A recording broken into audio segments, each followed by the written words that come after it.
Hello, everyone. Thank you for tuning in to our linguistic landscape project. Our group members consist of Erica Alexander, Jasmine Lyons, and Kelsey Dow, and we will be exploring language policy in Duluth and Doraville. We compared how businesses in Duluth and Doraville cater to different crowds through their usage of Korean, English, and any other languages in various forms, basically focusing on how the places accommodated or filtered guests based on the usage of these languages, thus observing the ways they either excelled or missed the mark on catering to non-Korean speakers. So the first location we're going to go over is Doraville Karaoke Bar. Arguably the most favorite location for all of us, being that we all love noraebang. The karaoke bar accommodated both Korean speakers and English speakers, but seemed to cater specifically to Korean speakers. To begin, the Doraville sign from the outside emphasized the Hangul rather than the English text. Upon entering the place, we noticed that there was a trend for most signs to be written in Hangul first, then followed by an English translation. In the karaoke room, there were two remotes, one in Korean and the other in English, which was very helpful for us as Korean language learners. Also notably, there were far greater song choices in Korean in comparison to song choices in other languages.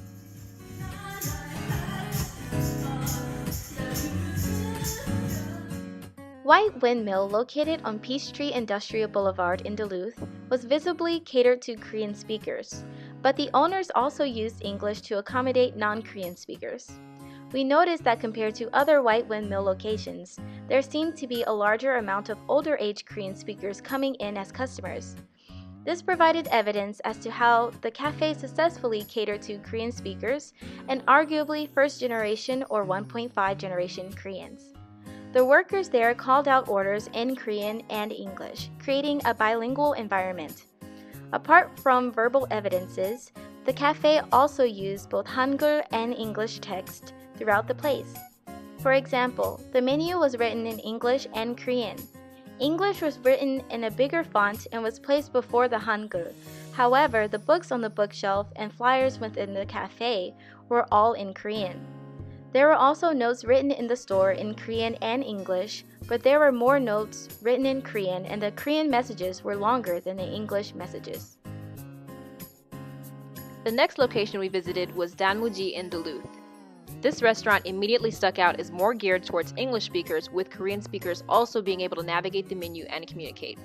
The sign outside the restaurant contained English and Romanized Korean, leaving the only Hangul seen by us to be on the wallpaper inside, some instructional signage, and on the menus. Excluding the wallpaper, which was for decoration, all Korean seen here was accompanied immediately by an English translation. This restaurant represented Duluth well, as it was heavily populated by Asian Americans, which is well reflected by the area. The Korean Tofu House restaurant, Sokongdong, located on Buford Highway in Duluth, demonstrated the most multilingual landscaping compared to all other locations. In sequential order, the restaurant used bolded English, Chinese, and Korean on the menu and signs. Considering the linguistic diversity in the surrounding environment, we believe that this place used English as a lingua franca, which is becoming increasingly common among many speakers of different languages around the world. English was emphasized, and Chinese and Korean were included to accommodate customers who were not comfortable with using English as a lingua franca. We also noticed that the servers were able to take orders and communicate with customers in both English and Korean. The next location was another White Windmill, this time in Doraville. The atmosphere here was very different in that it had the feeling of a regular American cafe. There was very little Korean to be seen, apart from a small sign with the Korean version of the cafe's name and a few patrons on the inside speaking. The menu was in English, and no other languages could be seen in the space. Only a small sign highlighting walnut cookies and fish-shaped bread could clue in a customer that this place was Korean-inspired. We concluded that White Windmill's target audience was English speakers, with a little bit of Korean to pay homage to the cafe's origins. After our analysis, we have concluded that the linguistic landscape of Doraville caters to a more diverse population than Duluth by looking at these various popular Korean establishments. We also concluded that although every location had features that serve the Korean-speaking community, these businesses, albeit some more than others, made strides to make their services similarly as accessible in English, and the case for Sokongdong in Chinese as well. Thank you for watching our presentation. We hope you enjoyed.